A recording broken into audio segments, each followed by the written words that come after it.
자, 위상경책이라는 책이 이게 스님들은 1학년 딱 출가해가지고 계를 받고 나면은 1학년 때 딱 이제 제일 먼저 배우는 글이고 무조건 외워야 됐어요.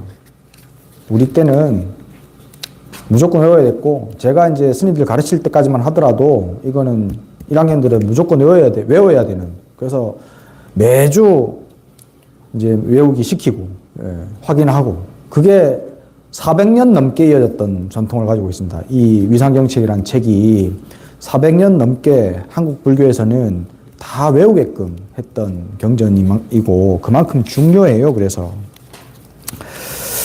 자, 이제 앞에 거는 이제 그냥 싹 이자쁘고, 이제 11페이지부터 보시면 됩니다. 자, 부출가자는 이제 앞에 거는 이제 좀 많이 겁주는 내용들이었고, 이제는 그렇게 겁나는 세상, 우리는 지금 늙고 죽고 병드는 세상은 그런 겁나는 세상에 살고 있으니까 공부하고 수행하는 것 말고는 사실 아무것도 할 게 없다라는 거를 지금 강조하기 위해서 앞에 거를 설명을 해줬던 거예요. 그래서 이제 그러면 이제 어떻게 출가한 사람은 살아야 되는지에 대한 얘기들을 해줍니다. 대저 출가자는, 출가한 사람은, 출가라는 것은, 근데 이제 출가라는 게 제가 전에도 말씀을 드렸지만 이게 꼭 머리 깎고 승복을 입어야지만 출가는 아닙니다. 출가에 세 종류가 있다라고 얘기하거든요. 신출가, 신출가, 내 몸이 출가한 거. 너처럼 이렇게 머리 깎고 승복 입어가지고 누가 딱 보면은 딱, 아, 스님이다 라고 몸이 출가한 거를 신출가라 그래요. 신출가. 그 다음에 심출가, 마음이 출가한 거.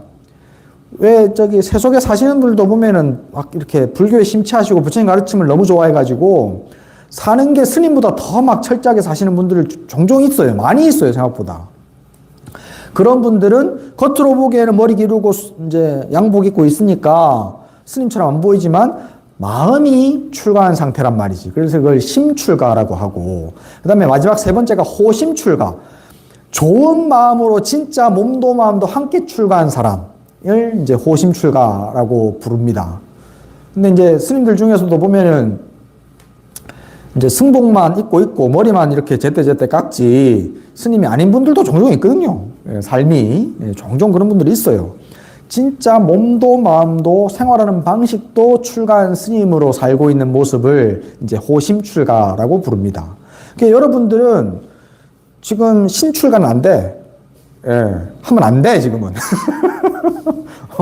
가정을 다 꾸리고 있고, 또 이제 연세들도 많고 하다 보니까 환경이 싹 바뀌어가지고 머리 싹 밀어보면 다 바로 이제 감기 걸리고 이러니까.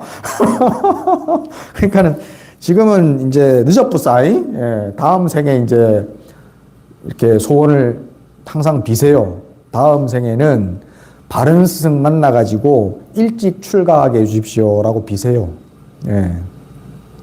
그러면은 진짜 다음 생에 그렇게 태어날 수 있습니다.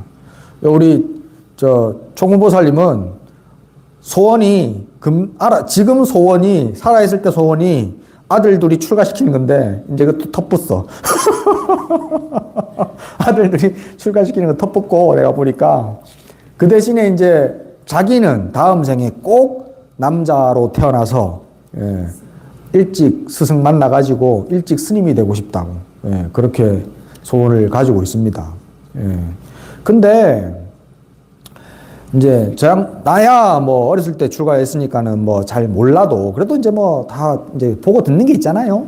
그리고 이제 우리 총무보살 같은 경우에는 이제 자기 말대로 얘기를 하자면 세상에 하고 싶은 건 다 하고 살아봤다. 좋은 것부터 나쁜 것까지 할 건 다 해보고 제일 위에서부터 제일 아래까지 다 해보고 살아왔는데 내가 스님 만나서 보니까는 출가가 최고더라. 출가만큼 좋은 거 없더라. 그렇게 얘기를 합니다. 그래서 일찍 자기는 다음 생에는 꼭 출가하고 싶다라고 말씀을 하시거든요. 진짜 저는 이제 꼭 출가를 한 번쯤은 해봤으면, 젊은 나이에, 경험으로. 태국 같은 경우에는요, 태국, 그 다음에 미얀마 같은 경우에는요, 어렸을 때 잠깐 출가해본 경험이 있는 사람이 이제 면접 같은 거 볼 때 가산점이 있습니다. 예, 예, 예. 그래서 어렸을 때 출가를 일부러 시켜요. 예, 그래서 출가해보고 괜찮다 싶으면은 이제 계속 이제 하는 거고, 아니다 싶으면 그냥 속퇴하면 되니. 머리야 빨리 길러요. 금방금방 기릅니다. 그래서 그 양반들이 출가를 많이 하거든요. 태국이나 미얀마 같은 데 가서 보시면 조그만한 청소년들이 이렇게 막 줄 서가지고 막 이렇게 댕기는 애들이 있어요. 걔들이 다 단기 출가하는 애들입니다. 예, 예. 정식 출가가 아니고. 예. 그러다가 이제 그냥 계속 살면 이제 정식 출가가 되는 거지. 그래서 저는 우리나라의 불자님들 집안에서도 이렇게 애 때, 초등학생 때나 이럴 때 좀 어릴 때 한 번쯤 단기 출가 같은 거 경험해보게 하는 거 참 좋을 것 같아요. 우리나라에도 그 월정사 단기 출가 학교 있잖아요. 오대산 월정사에 단기 출가 학교가 있어요. 그게 엄청 인기가 많아가지고 그거 통해서 출가한 사람들도 많고, 그 다음에 거기에 이제 재입소하는 사람들도 많고, 한번 경험해보고 좋아가지고, 거기는 머리 안 깎아도 됩니다. 머리 안 깎아도 되고, 깎고 싶으면 깎여주고, 그렇게 하는데, 그런 거 한번 경험해보시는 거 참 좋아요. 여기 살아보시면, 생각보다 너무 평온하고 좋습니다. 이게 이제 없는 것이 얼마나 평온한지에 대한 그런 느낌들을 한번 느껴보실 수가 있는 경험이라서 그거 한번 참 괜찮은 것 같아요. 그래서 자제분들 손지들이라도 나중에 그런 기회가 있으면은 한 번씩 좀 출가학교 한번 하시고 나중에 이제 하물사의 신도들도 좀 많이 늘고 그렇게 되면은 하물사에서도 한번 날짜 한 1년에 한 번 정도 한 3, 4일 정도라도 그렇게 해가지고 어린 아이들 한번 단기 출가학교도 한번 해볼까 싶은 생각도 있습니다. 제가 오랫도록 이제 스님들을 가르치는 걸 교수사를 오래 했기 때문에 제가 절차 이런 걸 잘 알거든요. 그래서 그것도 괜찮을 것 같아요. 그래서 출가는 여기서 말하는 출가라는 것은 1차적으로는 이제 머리를 깎은 스님들을 위한 교제이긴 해요. 근데 여러분들은 이제 불교를 접해가지고 계속 이렇게 주말마다 절에 와가지고 스님 법문 들으려고 하고 그다음에 기도하고 자꾸 이렇게 하는 생활 습관이 되어 있는 분들이니까 마음이 출가한 상태라고 생각하시면 돼. 꼭 이거는 출가자 얘기가 아니고 내 얘기가 아니다라고 생각하지 마시고 내가 마음을 출가한 사람이니까 내 얘기다라고 생각하면 되고 그러면 불자로서 어떤 마음가짐을 살아야 되느냐. 발족 초방하야 심형 이속하며 발족 초방 내가 발을 딱 내디뎌가지고 빼가지고 방이라는 것은 모방자잖아요. 어떤 정해진 틀에서 벗어나려고 해야 돼요. 출가라는 그거예요. 부처님 가르침이라는 그거예요. 사회적인 고정관념과 틀에서 벗어나가지고 심형 이속하며 몸과 마음이 다 세속하고는 달라 보여야 돼. 발족 초방이라는 게 뭐냐면 이게 이제 재밌는 이야기가 하나 있어가지고 제가 오늘 일부러 뽑아왔어. 이거 하나씩 옆으로 돌리죠.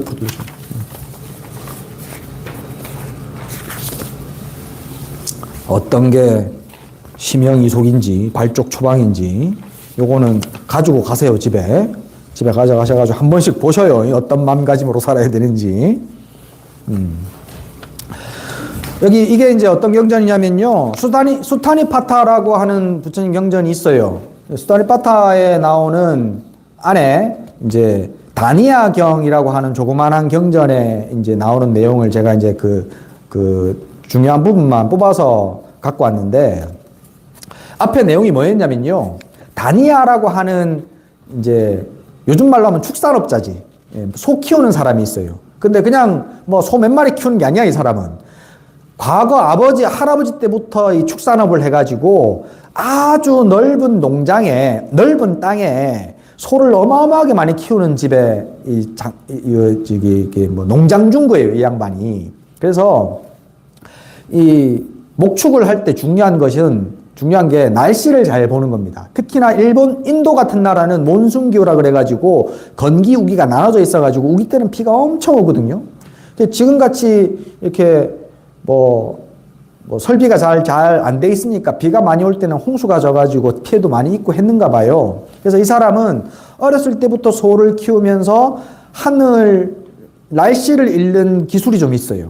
그래서 새가 둥지를 가지 낮은 곳에 짓고, 이제 그 뻘에 있는 개가 저 밑에 이제 강가 밑에까지 가서 이제 굴을 파면은, 그러면 비가 좀 적게 오는 식이고, 새가 가지 끝에 높은 곳에다 집을 짓고, 개가 이제 그 상류 쪽에 이렇게 집을 지으면, 굴을 파면, 그러면 비가 많이 온다라는 걸, 이런 거를 몇 개를 알아. 그래갖고 이 다니아라는 사람이 이제 아버지 대를 이어가지고 축산업을 할 때는 훨씬 더 소가 많아졌습니다. 그래서 부유해졌어요. 그래서 3개월 우기와 건기가 번갈아 가는데, 우기 때에는 언덕 위에 올라가 살고, 건기 때에는 이제 강가, 목초지 위에서 삽니다. 그래서 이제 이게 건기에서 우기로 넘어갈 때쯤이었어요. 건기에서 우기로 넘어갈 때쯤 날씨를 딱 보고, 아직까지 언덕 위로 이사할 때까지는 안 됐고, 아직까지는 강가에 털을 잡고 앉아가지고 이제 내일이나 모레쯤 이제 이사를 할 생각이라, 언덕 위로. 그래도 아직까지는 비가 많이 안 와서 하늘을 딱 보니까 오늘쯤이나 비가 올 것 같긴 한데, 그래서 이제 미리 비 올 거를 대비해가지고 지붕도 움막에 살거든요. 우기 때에는 밑에 축산업을 해야 되니까. 그래서 지붕도 잘 있고, 그 다음에 주변에 이제 모기나 해충들이 많을 걸 대비해가지고 건초더미들 해가지고 이렇게 모기 향도 많이 피워놓고, 그래서 준비를 단단하게 해놨어요. 그리고 뭐 집도 이렇게 바람 불어도 안 떠내려갈 정도로, 어지간히 비가 와도 안 떠내려갈 정도로 말뚝도 잘 박고, 소들도 어디 멀리 안 가도록 울타리 같은 걸 잘 치고 말뚝을 박아가지고 이렇게 고삐를 잘 매놨고, 여러 가지로 준비를 딱 해놓고 이제 저녁 때쯤 됐는가 봐. 보니까 수행자 같은 사람 한 사람이 보기에 좀 멋져 보여. 이 양반이, 이 다니아라는 사람이 보기에. 한 사람이 자기 집 움막 옆에 나무가 한 그루인데 그 앉아 있단 말이지. 그러니까는 저 양반 수행장 같다 그냥 싶어가지고 그냥 놔뒀어요. 놔두고 자기는 이제 집 안에 그 움막 안에 들어가가지고 밥 짓고, 그래갖고 불 피워놓고, 그래갖고 이제 느긋하게 앉아가지고 이제 가족들이, 이제 부인이 한 명 있고 아들, 딸이 총 7명 있었답니다. 아들, 딸은 그 자리에 다 없었고 그냥 가족이 몇 명이 조촐하게 있었는가 봐요. 조촐하게 앉아있는 자리에서 불을 펴놓고 저녁을 이제 딱 먹을 찰나에 너무 뿌듯해, 자기는. 한번 생각해 보세요. 부자야. 소도 많아. 비가 올 걸 대비해서 지금 뭐 여러 가지 준비를 다 해놨어. 여러분 스스로가 그렇다고 생각해 보십시오. 그렇게 다 준비해놓고, 밖에 저 수행자가 아무것도 가진 게 없고 옷 한 벌에 그냥 몸뚱이만 있는 수행자가 밖에 저러고 있으니까 왠지 좀 내가 자랑하고 싶은 마음이 생긴 거예요. 이 다니아라는 사람이. 그래서 처음 이게 소리내서 이 양반이 시를 읊어요. 나는 이미 밥도 지었고 우유도 짜놓았고 마희강변, 지금 이 양반이 마희강변이라는 강변에 지금 있는 거예요. 마희강변에서 가족과 함께 살고 있고 내 움막은 지붕이 덮이고 불이 켜져 있으니 하늘이여 비를 뿌리려거든 뿌리소서. 뭐 준비 다 돼 있으니까 까딱없다 이거야. 그러니까 일부러 이제 소리 내서 이렇게 얘기를 한 거예요. 들으라고. 밖에 있는 수행자가 들으라고. 근데 밖에 있는 수행자가 그냥 수행자가 아니고 부처님이셨습니다. 세존께서 그 노래를 들으시고는 바로 가만히 앉으셔가지고 밖에서 이 노래를 또 읊습니다. 분노하지 않아 마음의 황무지가 사라졌고, 목초지에 있으니까는 요 얘기를 일부러 황무지를 쓰는 거예요. 분노하지 않아 마음의 황무지가 사라졌고, 마희강변에서 오늘 하룻밤을 지내면서 내 움막은 열려있고, 내 움막은 툭 트여 있잖아요. 하늘이 지붕이고, 뭐 그냥 바람 부는 곳이 벽이야. 그러니까 내 움막은 툭 트여 있고 나의 불은 꺼져 있으니, 분노의 불길을 얘기하는 겁니다. 분노의 불길은 꺼져버렸으니 하늘이여 비를 뿌리려거든 뿌리십시오. 예. 부처님은 세존께서는 어떤 거 하나 근심 걱정할 게 없는 거예요. 예. 분노의 불길을 꺼버려가지고 황야의 황무지들은 싹 사라져버리고 마음의 땅은 온통 푸릇푸릇한 황금 덩어리. 예. 모든 것이 완벽하게 갖춰져 있는 평온함 그 자체뿐이란 말이지. 예. 그러니까는 이 양반보다는 사실은 한수인 것 같아. 근데 뒤로 가면 이게 더 기가 막힌 얘기가 많이 나와요. 이 말을 딱 듣고는 참, 뭐, 그까이 거. 이러면서 다시 이제 다니아가 다시 또 노래를 불러요. 쇠파리들이나 모기들이 없고 소들은 강늪에 우거진 풀리를 거닐며 비가 와도 견뎌낼 것이니 하늘이여 비를 뿌리려거든 뿌리소서. 예. 자신만만해. 지금 소도 막 쉘이 막 몇백 마리 있어. 예. 근데 걔들 비 와도 다 뭐 아무 문제 없이 다 해놨어. 다시 세종께서 내 뗏목은 이미 잘 엮어져 있고, 뗏목이라는 것은 뭐냐면 고통의 바다에서 건너가는 데입니다.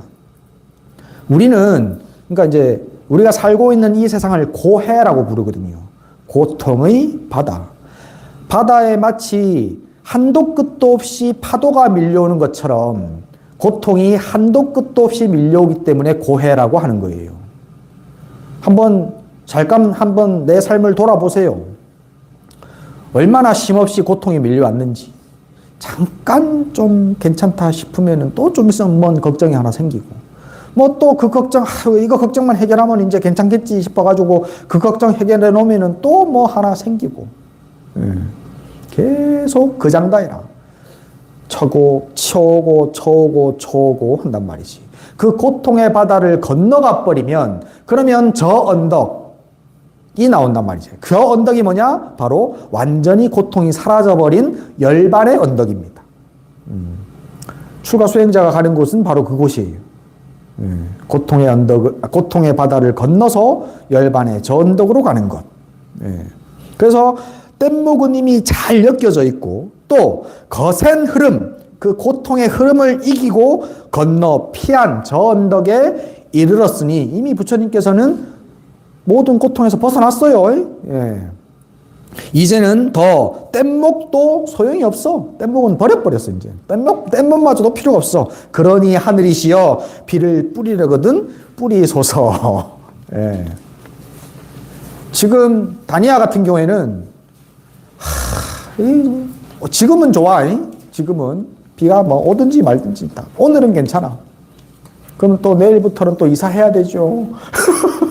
예, 얼마나 지금 또 할 게 첩첩전정 쌓였습니까? 오늘 저녁에 막 술 한잔 먹고 뭐 맛있는 거 먹고 이러면 되는데 내일부터는 또 온갖 고통들이 있어. 근데 부처님께서는 비가 오든지 말든지. 뒷장. 다시 또 이제 다니아가 자기가 갖고 있는 걸 다 자랑하는 거예요, 지금.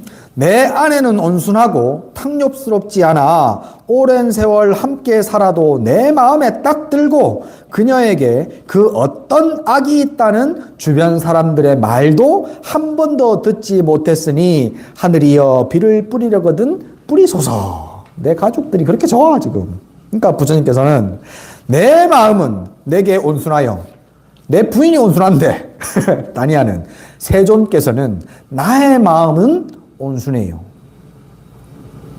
여러분들 마음 어떻습니까? 온순합니까? 절단나죠? 뭐 조금만 뭐 걸거치는 거 눈에 하나 딱 보이면은 바로 막 쉘이 막 일어나죠? 내 마음은 내게 온순하여 해탈하였고 오랜 세월 잘 닦여지고 아주 잘 다스러졌어. 내 마누라는 뭐 온순하고 말 잘 듣고 뭐 그래 봐야 잠깐이야. 언제까지 계속 마음에 들어. 나의 마음은 오랜 세월 잘 닦여지고 아주 잘 다스러져 내게는 그 어떤 악도 찾아볼 수 없으니 하늘이여 비를 뿌리려거든 뿌리소서. 내 마음의 모든 잘못된 것, 역경계들은, 불편한 것, 소용없는 것, 안 좋은 것들은 이미 다 사라져 버렸어요. 다 탐진치가 사라져 버렸어요. 탐내는 마음, 성내는 마음, 어리석은 마음을 전부 다 없애버렸어요. 그러니 내 마음이 다시 괴로움에 빠질 일이 없어요. 근데 내 가족은 내 뒤통수 칠 일만 있습니다. 네. 그러니까 또 이제 다니아가 나 자신의 노동의 대가로 살아가고 건강한 나의 아이들과 함께 지내니 그들에게 그 어떤 악이 있다는 말을 듣지 못하니 하늘이여 비를 뿌리려거든 뿌리소서. 예. 내 가족, 나는 내 능력이 있어가지고 내 노동의 힘으로 모든 걸 할 수 있고 내 아들들도 건강하고 내 말 잘 들어가지고 앞에 후사도 걱정이 없다 이 말이야 지금 이 사람은. 그러면서 이제 비를 뿌리려면 뿌리라. 그러니까 태종께서 나는 누구에게도 대가를 바라지 않아 내가 얻은 것으로 온 누리를 유행함으로 대가를 바랄 이유가 없으니 하늘이여 비를 뿌리려거든 뿌리소서. 부처님과 부처님의 제자들은 어떤 대가로서 무엇을 받지 않아요. 보통 가끔 절에 이렇게 다니시는 분들이 보면은 그 절에 와서 밥도 먹고 스님 법문도 듣고 차도 마시고 그러니까는 돈 좀 내고 가야지. 그러고 그걸 이제 보시라고 생각을 하는 분들이 종종 있어요. 맹자가 그 얘기를 옛날에 내가 한번 한 것 같은데 맹자도 이제 평생 공부만 했는 사람이거든요. 맹자가 공부를 많이 해가지고 오로지 공부만 하고 이제 제자들을 길러요. 그래서 이제 제자들이 가져다 주는 이제 재화를 가지고 이 양반이 살아가거든요. 이웃에 농부가 있었어요. 농부가 보면은 기분 나쁜 거야. 나는 새벽부터 일어나가지고 피 뽑고 지금 농사해가지고 손이 막 굳은살이 잡히고 이러는데 저거는 가만히 앉아가지고 먹고 논단 말이지.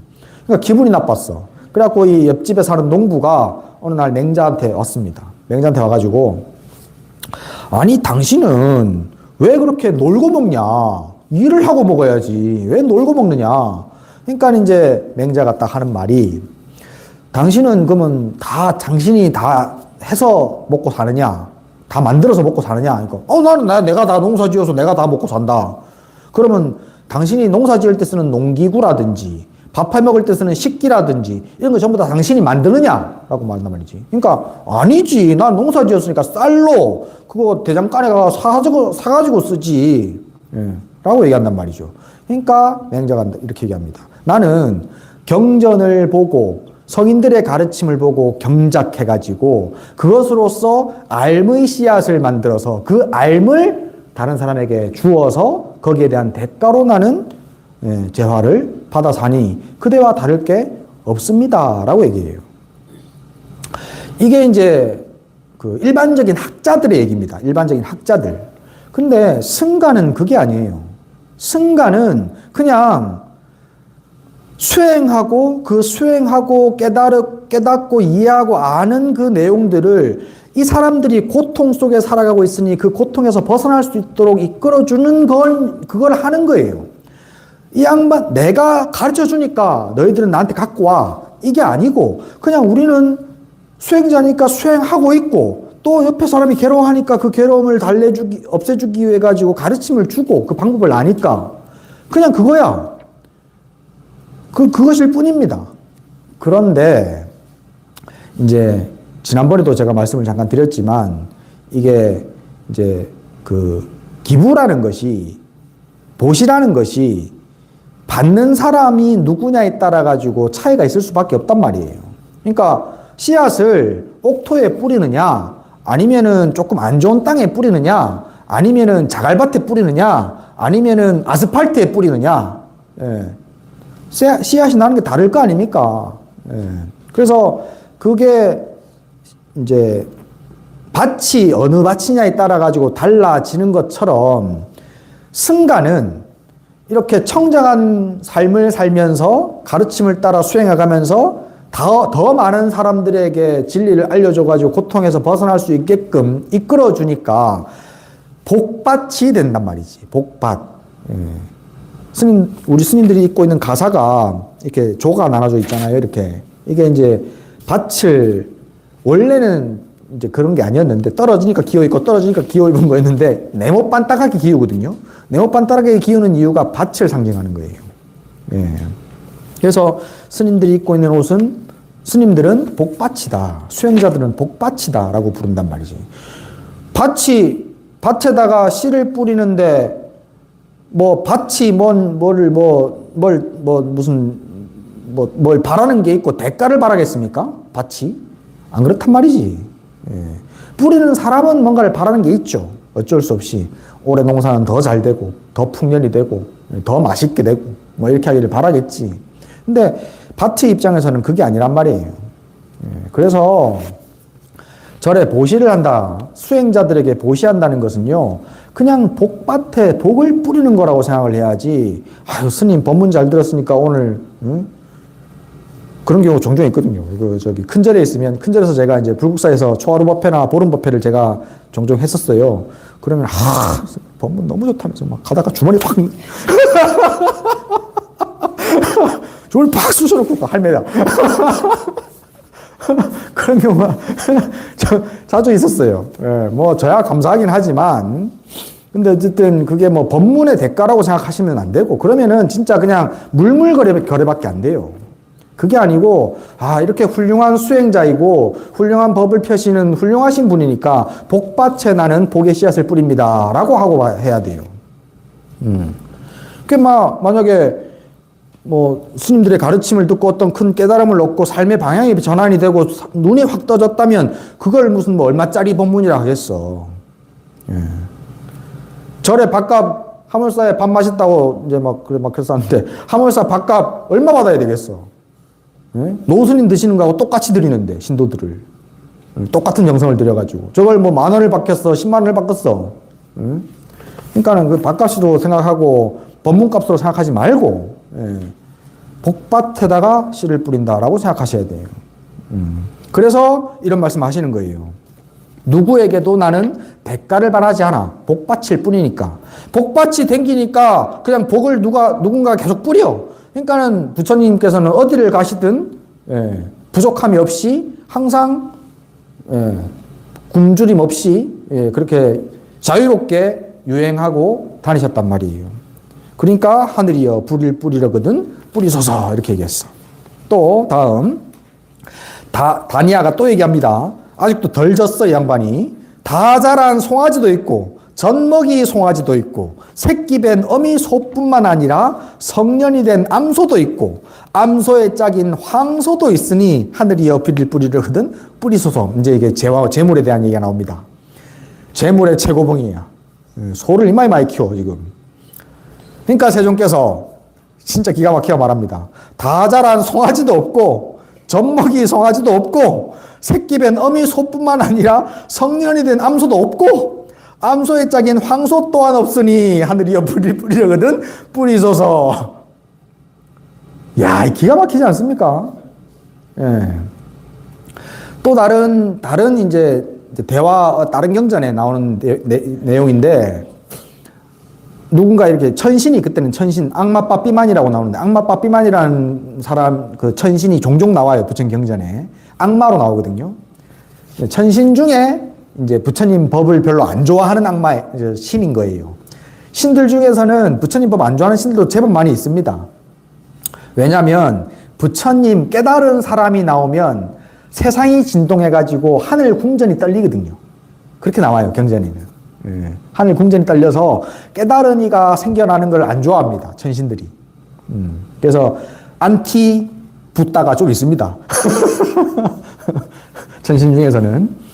안티 붓다가 중에 이제 대표자가 빠삐만이라는 천신인데, 그 빠삐만이 얘기하기를 재물이라는 것이 모든 풍요의 상징이고 조화의 상징이고 평화로움의 상징이고 여유의 상징이다. 그러니까 재물은 있어야만 된다. 라고 얘기를 하니까 부처님께서 재물이야말로 슬픔의 근원이다. 슬픔과 괴로움의 근원이다. 그러니까 재물은 이제 꼭 있어야 되는 것이 아니다. 라고 이제 천신에게 얘기하거든요. 이거는 이제 사람에게 얘기한 건 아니에요. 사람은 재물이 필요합니다.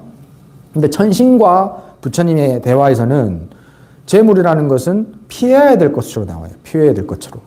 예. 왜냐하면 재물, 재산 때문에 괴로워하는 일이 너무 많거든요. 한번 생각해 보세요. 재물을 씀으로 인해, 재물을 사용함으로 인해 가지고 얻어진 이익들이 많죠. 편리가 많죠. 근데 그것 때문에 감내해야 되는 고통 또한 만만치 않게 많아요. 예.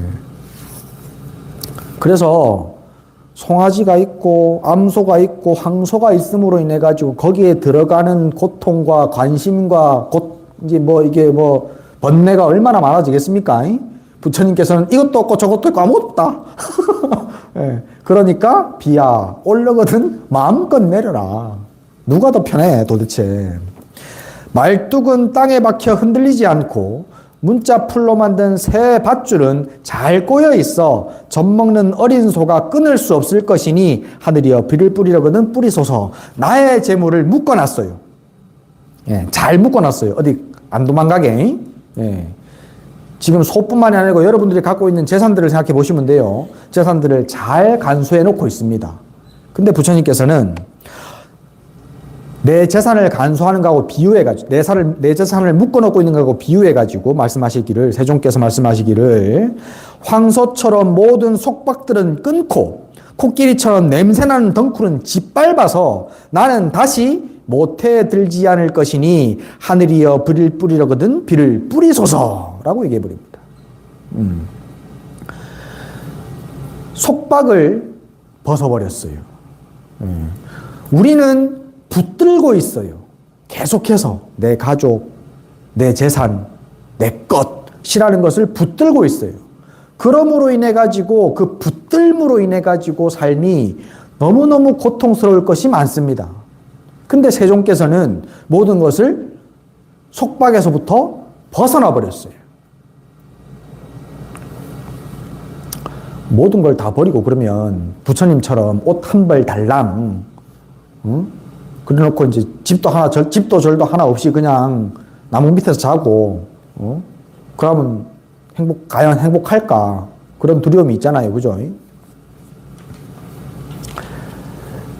이게 이제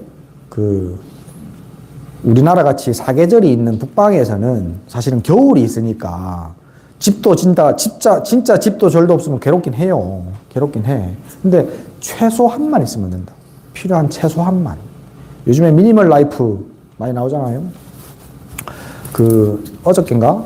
신문에, 인터넷 뉴스에 보니까 테슬라 CEO, 이름 뭐였노? 테슬라. 그러니까. 그 이름이 갑자기 나도 생각 안 나네. 어저께 봤는데. 응? 하여튼 가 있잖아요. 눈 땡그라네. 가가 전 세계 부자 1위랍니다. 2년 연속. 전 세계 부자 1인데 사는 집이 10평 원룸. 10평 원룸에 수건 한 장. 아주 단촐하게 딱 필요한 것들만 있고 딱 침대하고 그다음에 이제 침실하고 주방하고 구분이 안 되는 방이랍니다. 그러니까 원룸이에요. 10평이랍니다. 10평. 10평짜리 원룸에 수건 딸랑 한 장 가지고 살아요. 엄마 인터뷰가 나왔어. 그 사람 엄마 인터뷰가. 엄마가 한번 집에 놀러 가는데 수건이 한 장밖에 없어가지고 아들한테 양보했대. 자기 수건 못 쓰고. 예. 그리고 잘 때가 좀 좁아가지고 자기는 차고에서 잤대. 차 안에서. 예. 그 인터뷰가 나왔습니다. 그렇게 돈 많은 사람도, 나도 그 양반 별로 안 좋아하거든요. 너무 튀어서. 예. 그래갖고 별로 안 좋아하는데, 근데 그 양반이 사는 모습이 그렇대. 원래는 집이 엄청 여러 개가 있었답니다. 하여튼 집이 엄청 비싼 동네에 집이 7채가 있었답니다. 근데 그걸 다 팔았답니다. 몇 년 전에 싹 다 팔고 7,500만 원짜리 집이랍니다. 지금 살고 있는 집이 7,500만 원짜리 원룸에 지금 살고 있습니다. 다 버리고. 그러니까 가진 것에서 조금 덜어내고 거기에서 오는 자유가 있어요. 완전히 없이 살라는 말이 아닙니다. 조금은 줄일 수 있는 것들은 줄이고 사는 것이 좋다 이 말이에요. 굳이 그렇게 많이 필요 없다 이 말이에요. 이게 삶을 바라보는 발쪽 초방. 어떤 고정된 틀에서 한 발 빼가지고 마음이 달라진 것. 이게 바로 부처님의 그 시에서 볼 수 있는, 부처님의 시와 세속적인 사람들이 가지고 있는 생각들이 다른 것을 보면은, 아, 내가 어떤 마음가짐을 가지고 사물을 바라보고 삶의 자세를 가져야 되는지에 대한 것을 좀 생각할 수 있어요. 이걸 통해서. 그래서 요거는 그 우리 교재 미상경책 책 그 앞에다 딱 꼽아가지고 요거는 한 번씩 읽어보십시오. 예. 이렇게 살아가는 것이 바로 심형이속, 출가의 삶.